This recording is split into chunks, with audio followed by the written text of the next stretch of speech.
जिना का विबाल। किसी कब्रिस्तान में एक शख्स ने रात के वक्त नाश के साथ जिना किया। बादशाह वक्त एक नेक सिफत शख्स था। इसके ख्वाब में एक सफ़ीद पोश आदमी आया और उसे कहा कि फ़िलाँ मकाम पर फ़िलाँ शख्सास गुनाह का मुर्तकब हुआ है, और उसे हुक्म दिया कि इस जानी को फ़ौरन बादशाही दरबार में लाकर उसे मुशीर ख़ास के अहदे पर मुकर्रर किया जाए। बादशाह ने वजह जाननी चाही तो फ़ौरन ख्वाब टूट गया। वो सूच में पड़ गया। बहरहाल सिपाही रवाना हुए और जाए वक़ूआ हर पहुंचे। वो जानी शख्स वहीं मौजूद था। सिपाहियों को देखकर वो बौखला गया और उसे यकीन हो गया कि उसकी मौत का वक्त आन पहुंचा है। उसे बादशाह के सामने हाजिर किया गया। बादशाह ने उसे इसका गुनाह सुनाया और कहा, आज से तुम मेरे मुशीर खास हो। दूसरी रात बादशाह को फिर ख्वाब आया तो बादशाह ने फौरन इस सफीद पूछ से इसकी वजह पूछी कि एक जानी के साथ ऐसा क्यों करने का कहा आपने।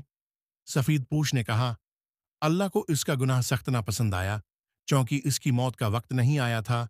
इसीलिए तुमसे कहा गया कि उसे मुशीर बना लो, ताकि वो ऐश में पड़ जाए और कभी अपने गुनाह पर नादिम होकर माफी ना मांग सके, क्योंकि इसकी सजा आखिरत में तय की जा चुकी है।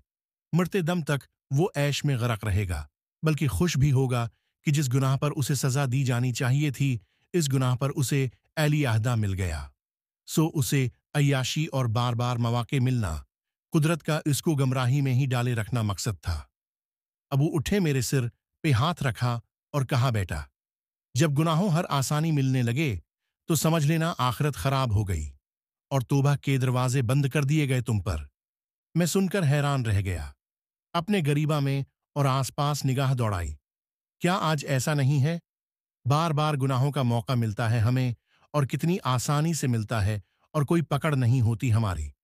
हम खुश हैं, ऐश में हैं। कितने ही मर्द व ख्वातीन कितनी ही बार घटिया फेल के मर्तकब होते हैं, और मर्द व औरत उसे अपनी जीत का नाम देते हैं, और अगली बार एक नया शिकार हाथ में होता है।